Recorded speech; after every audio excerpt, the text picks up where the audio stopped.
Thank you. Well, That's awesome. that was from the ball. That was from the spare change can and some other stuff, I guess. Awesome. Okay, I will call this ad hoc committee meeting to order. Please stand for the pledge. Tim, would you lead us, please? Certainly. I pledge allegiance to the flag of the United States of America and to the republic for which it stands, one nation, under God, indivisible, with liberty and justice for all. We have a prayer tonight. Heavenly Father, we ask for your guidance tonight and for the next 5 to 6 months as we start our journey for a new finance director. Please guide us in our decisions so that the transition is what's best for the city, the transition is seamless, and the transition cements Mr. Nicholson's legacy, and that his hard work these many years will only go to continue to strengthen the finance department. We ask for all of this tonight in your holy name. Amen. Amen. Okay, Jess, roll, please. Or, wait a minute, we don't You do have to a swear roll. them in before you call Yeah, the we roll. gotta swear everybody in first. Well, this is good. So Brandon's gotta take us, okay. So you stay right there. Well, you can stand up, but since I don't want Jude to have to walk anywhere, so I'm gonna go around the other side.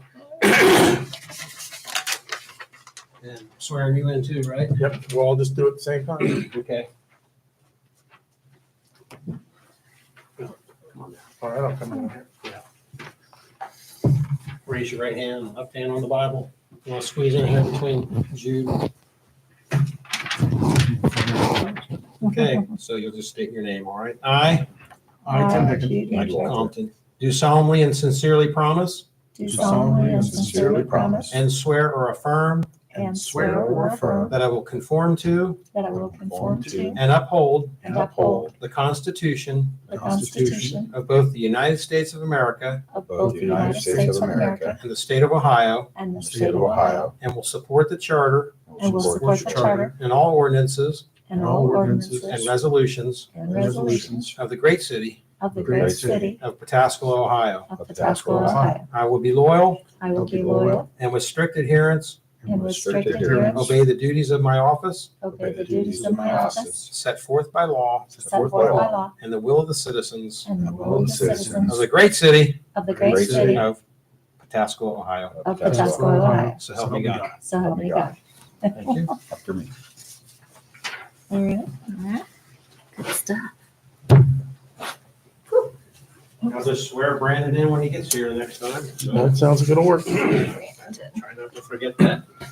And do I ask if Galen's here?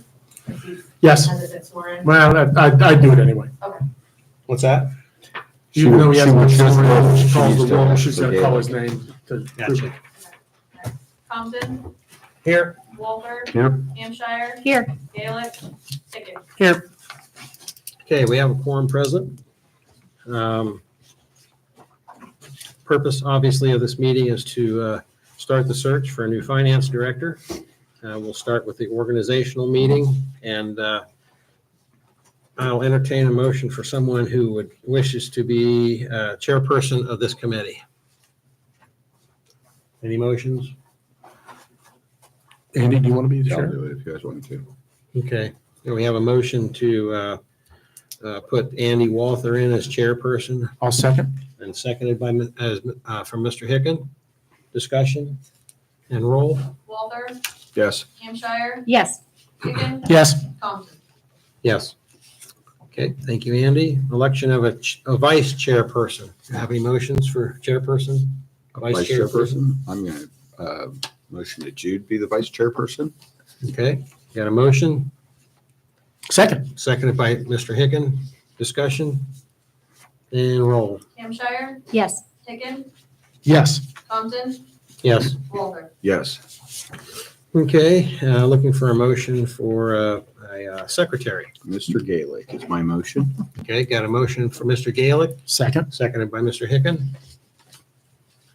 Discussion and roll. Hicken, Yes. Compton, Yes. Walter, Yes. Hampshire. Yes. Okay. Organizational meeting is over, and Chairperson, Mr. Chairperson, I'm going to Okay. turn it over to you. All right. Looks like under number 7, which is presentation by staff, presentation of the timeline, the proposed timeline. That's going to be Mr. Schrock. Thank you, Mr. Walter. What you all have in your packets there is a draft kind of proposed schedule for the purpose of this committee. So we started with Jamie's last date on August 1st of 2025. We knew about the organizational meeting on December 16th, and then we just kind of worked through to fill everything in. So I'm just going to go over it real quick, try to point out when the committee will have to meet with these different dates, and then go from there. So we've got organizational meeting today where we're hoping to eventually get a motion to advertise for the position. If we get that motion, we'll advertise in the newspaper and anywhere else that the committee wants us to advertise. From December 22nd to January 26th, those dates are Sundays, which is usually when we hit the paper. So that's what we'll do there. Applications will be due to Jess January 31st at noon, which is a Friday. And then we kind of thought that before the council meeting on February 3rd, we could have another committee meeting to give the committee all of the applications that we received. So that will be February 3rd before council at some point. Then from February 3rd until the next council meeting would be time that the individual members could review the applications on their own. Have another ad hoc meeting on February 17th before council. This one will probably take a little bit longer, but in that meeting, we could narrow down the applicants to maybe a few that want to interview. The week of March 3rd, we would set up ad hoc committee meeting for those interviews. The week of March 10th, the very next meeting would be interview by admin staff, but we're talking like if the committee narrows it down to 2 people, then the department heads would all get a chance to meet and ask that person some questions. March 14th at the directors meeting, which is a Friday, the admin staff would discuss what they thought and come up with their, I don't want to say recommendation, but their opinion of what they heard. And then we hit March 17th before the council meeting. We would have another ad hoc committee meeting where the committee would have formally selected their candidate that they want to recommend to council, candidate or top 2 candidates, however they want to do that. And then immediately after that would be a council meeting where the ad hoc would present that selection to council. April 1st, it could happen anytime after March 17th, but April 1st would be when the mayor would make his official job offer. Give that person time to get out of the place they're employed with now. Kind of thought a 30-day escape clause is kind of common in contracts, so we wanted to wait a month and have May 5th be the new hires onboarding date. Then from May 5th through August 1st, they would do on-the-job training with Jamie. And then, like I said before, Jamie's last day would be August 1st. Now, some of this stuff is dependent on interviews availability. If things go a little bit quicker, we could look at moving some of these dates up, but this seems like a relatively decent skeleton to work on. Anybody has any questions about this timeline? Be happy to answer. I like it. I like it. Yes, sir. Yep. Sorry. I just wanted to, so my suggestion would be that having 2 weeks for the review of the applications may be a little bit long of a time period. Okay. And why I'm saying that is that there may be a need for a meeting in between the 3rd and the 17th for the committee to get back together to actually make a selection of the number of, let's just say that we get 6, whatever. Right. And we want to interview 4, or we get 10, we want to interview. Well, we need to make those decisions. And I think giving that person more time, those people that are selected, more time, A, are they available? Right. To kind of work through that process. And B, can they be here that week of the 3rd? Right. To interview. If I remember correctly, isn't Easter early this year? It is, we looked that up. Yeah, we did look that up. I can't remember what it was. April 20th? 21st. Okay, so I'm going to assume that most people's spring breaks are also around that time, but I don't know that for a Is that right, fact. Jeff? April 20th. 20th. April 20th, okay. So we're way ahead of any kind of spring break for those people. All right, Yeah. good. All right. I think your point's well taken. The committee may want to meet more often than this, especially during that review process. And we Well, can, I got, actually, it's a couple different things too. And the problems I have with trying to get applications in by the 31st of January, you really got 2 weeks here that are going to be, nobody's really paying attention. Agreed. So we really only have we're going to really have, 3 weeks of somebody getting their application in and kind of vetting who they are and what, doing some stuff before the committee. I just wanted to, I was thinking that, well, I guess if this seems like a rushed schedule in a way, trying to get the applications in, but at the same time, we're going to have some very quick turnarounds here for interviews. And if you're trying to bring them on, what is the need to have in this point 3 months worth of training with Jamie? So I think it's Not that there shouldn't be a lot of training, but 3 months seems like a pretty long time. I mean, most places it's 30 days. You get 30 days with the previous person. Probably the biggest issue that the new person coming on board is going to have is the stuff I do annually, all year long, varies. And in fact, I'm working on it right now to sort of identify things I do daily, weekly, bi-weekly, quarterly. If your budget starts in June and ends in December, so I start working on the budget model. So the more time they can see the unusual things, because we're working on year-end reporting for the first 5 months, and then it goes into budget. And so what we're trying to do is get as much overlap with unique things that I do. I'm trying to identify them all as much as possible, so that I can have time to go through them with them. If we don't have it, we don't have it. One question I did have, as far as like making the job offer, and I don't know whether it has to be approved by council beforehand, but an informal contingent offer you may want to make before you actually formally, because before you say this is John Doe is who we want, because John Doe may not be able to come to terms with money or whatever. They may turn you down. And so if you do like a contingent prior to that, obviously subject to council concurrence and all of that, then at least you'd know what you have. Just a thought. Related to that, so one of the things that Mr. Hickman and I talked about with this was perhaps council picks a 1 and 2 candidate, so that if one says no, Okay. you can go to 2. But there is that delay until you get to March 1st April 1st for the job offer. Things could be slid down a council meeting. The first council meeting in April is on April 7th, which really, it still leaves you almost a full month before the March 5th onboarding. And if the March 5th onboarding had to get kicked out a week, I don't know that would really push things too drastically. But we could move all these, I think, one council meeting down from a certain point, and probably not destroy the onboard training process. We'll work with whatever we have, because if I were to update tomorrow, you were not going to have 30 days anyway. As we discussed it, I will say this. There are plenty of places that give you 30 days of training with the other person. The amount of minutia and all the different things that Jamie deals with, the more time I believe that we can put somebody in here with him, the better off we are. And we did build in the budget overlap. We did. 3 months of overlap? I think it was 4.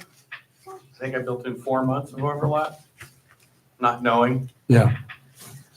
But that was when I was originally going to be July 1st or July 4th. Right. So I bumped it back up.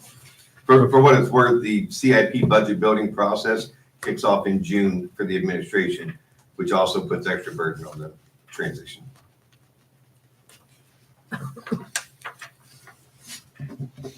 I agree with what Mr. Nicholson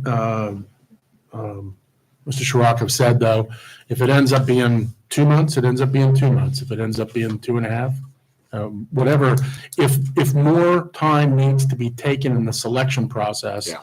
then so be it. That's just the nature of the beast, and I think we're trying to come up with the smoothest transition, but hey, if it happens to go later, or, I mean, there could be a wide variety of reasons why it could get bumped. I mean, we couldn't, I don't even want to speak them into existence, so I won't.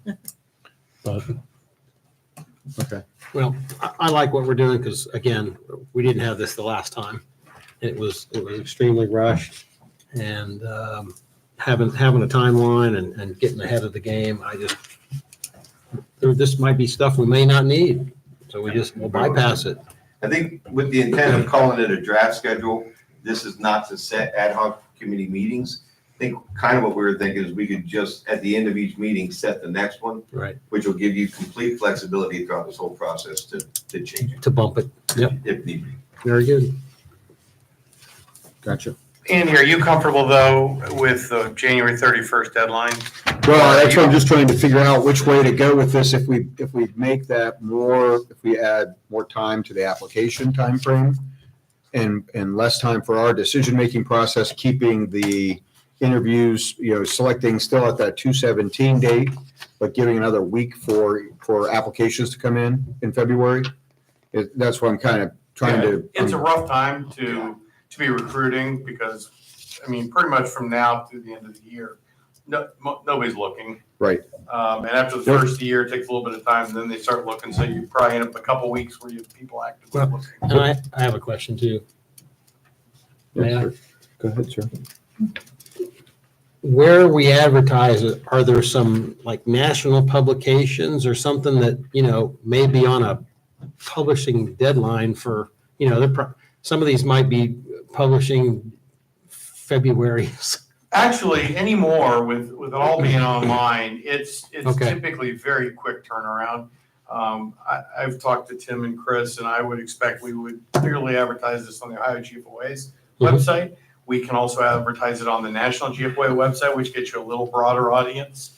The Ohio Municipal League has a recruiting site. So online would be great because, and in print would probably be like the Dispatch and Advocate and those kind of things. But the rest of the stuff would be online. Okay, that answers my Plus the question. website, plus the Facebook. I guess to answer that question, I think that I would feel more comfortable if we set our deadline for the 10th of February, and then we do a week. The committee spends a week looking through the applications, narrows it down to select however many we're going to select, and we do that on the 17th. I'd rather give them a little more time to get applications in and that would be my suggestion. I think you'll get more bang for your buck that way. Yeah, I agree. Yeah, you don't want to take the risk that you only get a handful of less qualified candidates because Right. of the time of year that you're advertising. Yeah, we've had that happen before. So then the other one that kind of gets, the concern I have with the ad hoc presents selection to council, I would stipulate that should be done during executive session, so that it's not public. I'd hate to, That was my concern. I don't want to bring somebody, two reasons. One, to your point, that person may turn us down. Yeah. If we don't have two choices. But on top of that, they may not have given notice. Absolutely. Probably not, actually. And that would be a bad thing. Or if they had given notice, they may be expecting some type of match or effort to keep them. Yeah, I think that makes a lot of sense. That was my concern about publicly saying this is what we're doing before we have sit down and talk to the We candidate. definitely go into But I'm executive session to comfortable make with that that being- decision before we come out and make yep. I'm comfortable with that being the 17th. Let me ask this quick, when the ad hoc committee is meeting, and I know that this is public, how do we protect the candidates' anonymity while we're meeting and discussing? I think we go into executive session. Well, the committee discussion, like a committee executive session, Yes. I think that's. Okay. I think that's. I will tell you that is a challenge because even like a lot of jurisdictions will use headhunters and they'll say, well, the headhunter has the actual correspondence. And they come in executive session, show it to you and take it back. And I swear I've heard court cases where they said, it's subject to public records. Can we just check on that? I think that's a Because Brian question. Yeah. we need to check on that for a lot of good reasons. If we wanted to have their applications marked as confidential or for not for public information, there are ways of protecting information coming into the city that it is not able to be public record request. We should look at that, and then we can take the name off. Yeah. And just look at the resumes and really not know the name. Candidate two, Actually, candidate three. Hannah does that, I believe, where Candidate they one, get, candidate two, candidate three. they'll get the applications, like the department heads will get the applications, but they know nothing about anything about the person. It's just all been redacted, and all they see are the, here's my job history, here's my education background, those types of things. I would suggest that we should protect their information as best we can. I'll get with Brian tomorrow and find out exactly. I think our HR person could probably also have a very good idea I can give them both of them to understand. And I- find out the best way. As I recall, that is exactly how we did it with BJ when we hired Mr. King. Can we hire who? Mr. King. Oh, yeah. And I think we did not do that when we made, No, we did not. we did not do it. It was one of the Yeah. concerns I think. We came- did do the executive session thing from what I remember, but Yeah, we did. bringing in the stuff, we did not. And for all that, I assume that follows in line with the interviews would also be done in executive session. Mine was public, just for what it's worth, it was a public meeting. At some point, you're going to have to say, at some point, this committee's going to have to say, okay, you're serious enough now.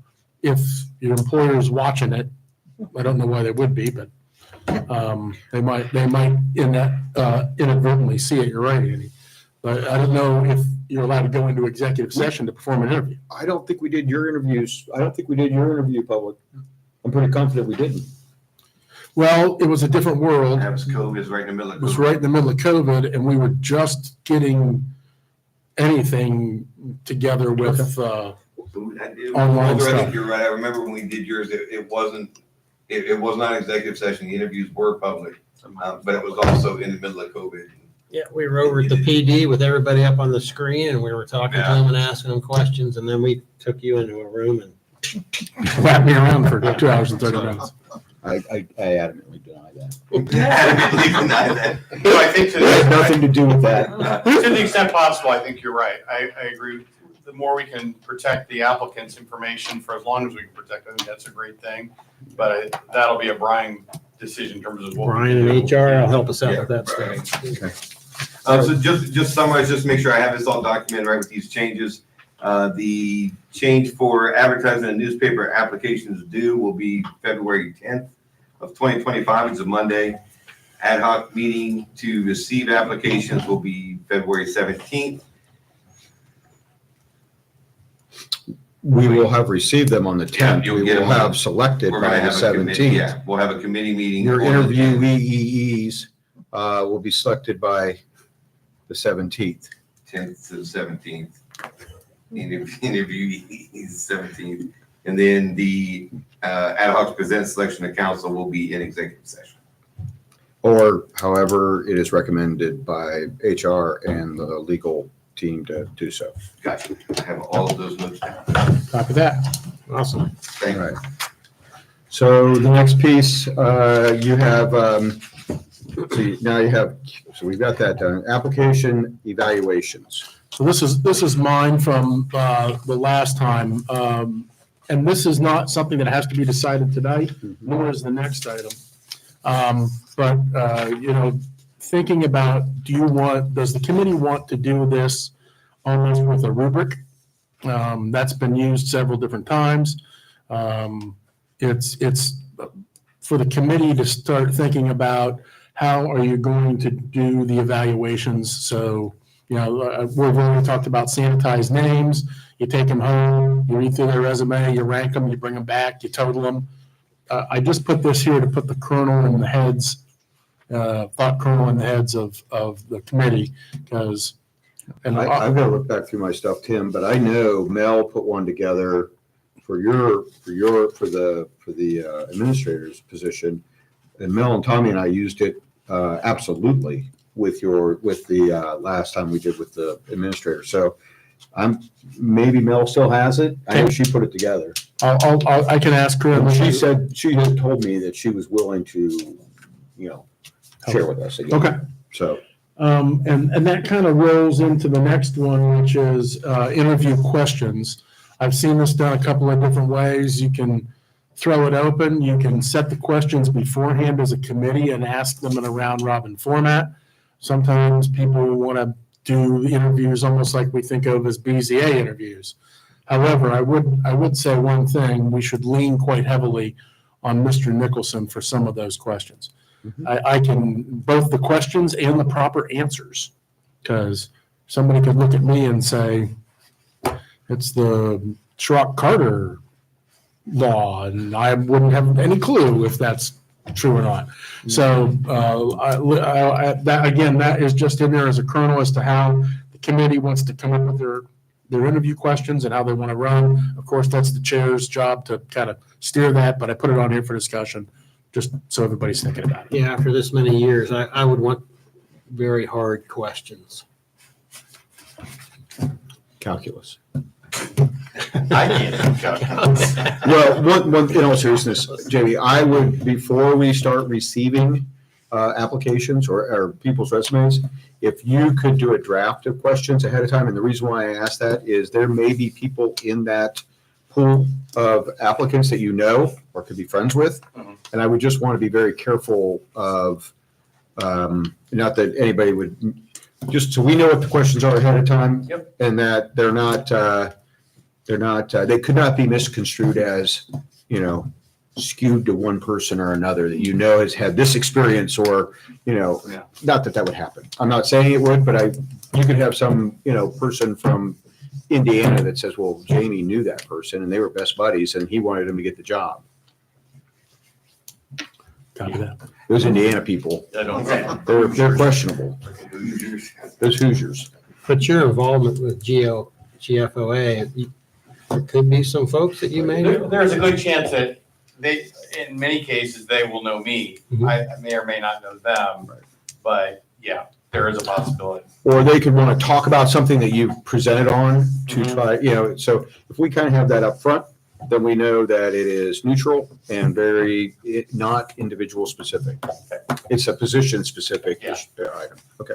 And I think I'd probably want, if you felt uncomfortable, then I would say something too, like, I'm going to recuse I don't know. I just, just to make it.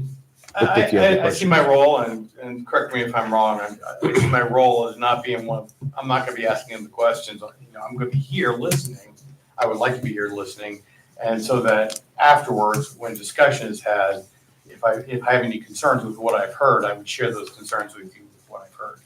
I think any time that clarification is necessary for the answer, they're just giving gobbledygook and you say, no, that's not the way it works. Or, or they give a spectacular answer and you go, wow, that's really incredible. Yeah. We should know that. Jamie, are there any minimum qualifications that you think someone? Well, in the job description, the minimum requirements is a bachelor's degree Okay. and associated experience. We're going to get to that. I've talked to Tim and Chris. I said, what the beauty of this position is it's a great opportunity for someone who is second chair, like in a place like Westerville or Dublin or Gahanna. They're not ready to make the first step up to being the finance director, right? So, but being a smaller community, it's a good opportunity for somebody to take the skills that they've got in a larger community and move up here. I see most of the candidates that I would imagine we'll see are people like that. They could be finance directors like myself who are working either in a politically charged environment and looking for a change, or going, that'd be a great place to finish my last 5 years out. I can just enjoy kind of the experience. The other aspect of people would be people that have worked for the IPA firms, the independent public auditor firms. A lot of these people have background in auditing, people like us, so they understand the ORC requirements. They understand a lot of that. They lack some of the practical things. I mean, it's pros and cons to each. But I would say you definitely want to have somebody that has governmental accounting experience. It is such a unique beast that even though somebody may be a CPA but has no government experience, they're going to be very challenged to step in because the learning curve would be very, very steep. So I think, to my way of thinking, the minimum requirement would be to have some governmental public finance experience. And then on the assistant that we have now, does she do a totally different job than you do? So this wouldn't be something where she could help train someone, or?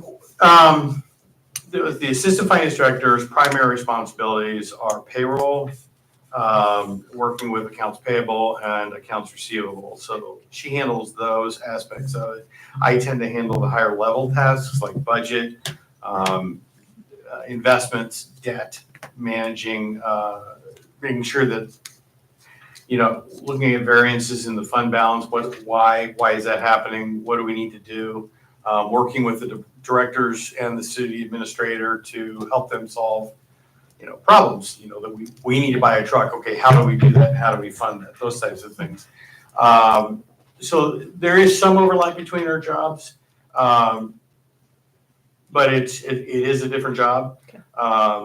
And if she were to throw her hat in the ring and be ultimately selected, then of course, we're back to square one, because now we got to immediately go out and hire an assistant finance director. That's the downside. But yeah, I mean, she came from Buckeye Lake, so she was the finance manager out there, so she has the experience doing it. So yeah. Next one on there is staff interviews. So both staff interviews and headhunters were added before. I think, Chris already mentioned that we expected a short meeting with the directors to see if the fit was right. And I didn't see anybody shaking their head no. So I think that one is already kind of decided unless somebody has strong feelings otherwise. Headhunter was put on before. Chris and I get headhunter stuff on a fairly regular basis. Baker Tilly is the one. They reach out to us. They're very professional. I thought perhaps that might be a very an avenue that the committee might be interested in doing. The benefit being they tend to search nationwide. You tend to get they do a polished presentation that goes out. They also do screening. However, I will say that since the time the agenda was put together, I did get a quote from those individuals. Their quote was roughly $29,000, which I probably think is prices themselves out of us being interested. I happen to have copies of those that we've been offered, or that people say, "Are you interested?" Or Baker Tilly says, "Are you interested?" I'm happy to forward those if you think it's worthwhile. I kind of figure the price tag shoots that down. So what are your thoughts on headhunters? I don't think of that as being an option for us here. I think of more of a much larger city to use that. I would agree. I would think of a headhunter being necessary when we get to end of March, and we get nobody. We get nobody interested that is qualified, and we say, oh crap. I didn't swear. Oh crap. We need some help. I think that's where I would say the other thing that, they're talking about 120 days as well. Yeah, I would assume they're going to be a little bit longer time period, but okay. So I think we can move on from that. I don't Yeah, necessarily I think think it's. that that's a plan B. Agreed. I'm not interested in it. Okay, I think with Jamie's expertise, reaching out to those websites and online stuff and you know exactly where to go, and we try locally, and if something goes belly up, then we jump into plan B, so. presentation of job description. So I think everybody has a copy of the job description in front of them. This is the position description Jamie sent to members of the committee. It came from, I'm trying to think, Jamie, did you have this or did this come from Christine? Oh, well, it's Christine's format. It was, the job description was in place, and then we just got it moved into her format. So I will say, one of the things, if we wish to change a job description, that takes a legislative action. We can't just change them. So any significant changes that we feel are necessary would push the timeline until we could adopt a new position description. This has already been adopted, obviously. Okay. One thing, well, the two things I really didn't see on here, are we going to determine a range of salary for the advertisement?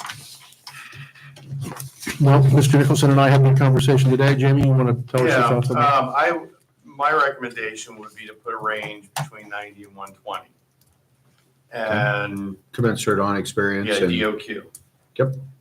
I And understand. so that gives you the flexibility that, if you got somebody who's very seasoned, has great experience, you could pay them a higher rate versus somebody who has less experience. So, Okay. yeah, I think that range would make it attractive. Okay. And then the other is, do we want to talk at all about non-union status or contract status? Do we want to talk about in your industry? I know in mine, there's different, I will tell you, it's really interesting. School treasurers are all contract employees. Every single one of them has a contract. They also make 25% more than we do, but that's the way it is. I'm one of a few finance directors that's a contract employee. Most are tend to report either to the city manager form of government. do we want to just say something in here, review the charter to understand or something along those lines? As per the charter? I mean, is it something that if I haven't gone online to look at postings for director of finance, so I don't know if it's something normally stated. I think you could put it in the description, just say, this is a contract position, mayoral appointment with council concurrence. You can put that in there. I think you can do it in the salary range, Yeah. salary Agreed. range, and it's a contract position, Yes. answers, whatever. Yep. Can we leave that in your court to Yep. kind of look at that? I think it's important to at least tell them so they're not surprised by it, Yeah. that it's a contract. The more information we can get out, the better off we are. I don't want to scare them at all. I think it's actually a good thing. Mhm. Give them all the information so that, Yeah. they know who they're working for, they know what Yeah. the pay range is, and yeah. Jude, anything that in looking at this, you saw that you would like to add to the discussion? Not at this time. Jamie, are you comfortable? Obviously, you've looked at this. One of the things, I always look at things in the 4, 6, and 10 kind of 4, 6, and 10 year kind of look for. If I'm saying 10, I want a seasoned person. 4 is kind of a little more of the newbie side. Right. That six one gets kind of people knows that 3 is not going to be acceptable. You mean 3 years experience? Yeah. Okay. And they're not even going to get looked at. Right. So I almost want to say that either 4 years at a senior level. This says 4 years of increasing responsibility. Almost, you want to say that 4 years at the senior level. Right. So they haven't been You guys can set your requirements for candidates really at anything. These are tended to be set at the minimum so that, it's kind of here's the bar. And it's set for any of our job descriptions, it's set kind of on the lower end, not low, but lower end, so that new people can qualify. But, if you want 5 years experience at a senior level, I think that's. Just put it in the rubric. Put it in the rubric or put it in the posting. I just don't want to waste a lot of time with somebody who's been the third person but they've gotten a lot of increasing responsibility. Right. Because that's not the right person. No, I think you put it either in the you would want it in the rubric to evaluate the position, the thing, but you would also want to put it in the posting so that people, if you're looking for somebody with 5 years experience, you want to say that so that you don't waste their time and they don't waste our time applying and they've got 3 years experience. But I don't think it violates this because this is a minimum to be considered. And if council says, I want 5, then 5's the number. I think Jamie's right. I think we can have the minimum job requirements be one thing and what you're looking for at this go around be something completely different and include that in the write-up with the contract and the salary range and all that. That's a good point. Okay. Plus, I'd like to at least say plus a minimum of 4 years of increasing responsibility. I mean, people have a tendency to say, well, if they said 4, 3 1/4 is really close. Yeah, I don't disagree with that. That's fine. I think you guys can set whatever you're comfortable with. The more experience you have at a more senior level, the better. Yeah. Because there's a host of things that I do that aren't as technical. They tend to be more analytical or working with the department heads, working with members of council, working with members of the public too. So some of that experience, can be very helpful. I couldn't agree more. Absolutely. And yeah, absolutely. So I just want to make sure we get that across to them. Okay. I don't have any other questions in it. If they want to know how much vacation they get, I don't think we're interested in. Well, at least in the first interview. Yeah, at least on the first No, one. you don't ask in the first interview. Yeah. I don't know, these Well, that's part of the negotiation. these younger people these days, You're that's right. all they care about. This is an in-office position, by the way. This is Yeah. not a remote. Exactly. I saw that in here. And I've actually seen that in a lot of my colleagues' postings where they literally have to say, this is an in-office position 5 days a week. Because otherwise people are like, well, I want to work from home. Yep. We don't want to work from home. But Yes, sir. I wouldn't. That's not practical. Okay, good. I keep the confusion to the minimum. Yep. Perfect. All right. Yep. So with that, anything else on the description? Anything else from Nope. you guys? Mike, you have anything? I'm good. All right, let's say new business, so motions. So I guess a motion to adopt the revised draft timeline. I'll make that motion. I'll second it. Okay. Hampshire, Yes. Higgin, Yes. Compton, Yes. Walter, Yes. And then a motion to advertise the finance director position. I'll make that motion. I'll second it. Higgin, Yes. Compton, Yes. Walter, Yes. Hampshire. Yes. And we will craft that as discussed. And then any other comments or questions? Yes? Mr. Chair, if we just get a hard date to set the next meeting, if we're gonna stick with this, or if you want any other meetings. So according to this, the next meeting will be February 10th. Correct. That's what I would say. As long as The that's next good, meeting is that's February 10th. what we're rolling with. Thank you. And that falls on That's on Monday. it's a Monday and In six- between council. 6 It's in o'clock? between- It's in So between. you'll have all the Yep. applications at noon that day Mhm. and then. we won't know if we have any committee meetings. Well, yeah, I mean, Not till the first of the year. Yeah, whatever time. If anybody Get there tries. first crack. yeah. We're already on. Okay, good. Okay, 6 o'clock? We're in 6 o'clock. And we'll do it 6 o'clock again. Yep. Awesome. Thank you. I will say I do appreciate all of your efforts starting this process as early as you are. This is gonna be a major, change for the city, and for me. And my fear was we get to June and be like, oh crap, we gotta find a replacement, and then you're running. So I think this measured approach will serve us well. Okay, Thank you. I agree. Thanks, Jamie. Yep. Anything else from the committee? Motion to adjourn? Second. Compton, Yes. Walter, Yes? Hampshire, Yes. Pickett. Yes. All right. Those cookie dough truffles are best really cold. Put them in the refrigerator Can't wait. and get them really nice and chilled. Yeah? They're Ann's cookie dough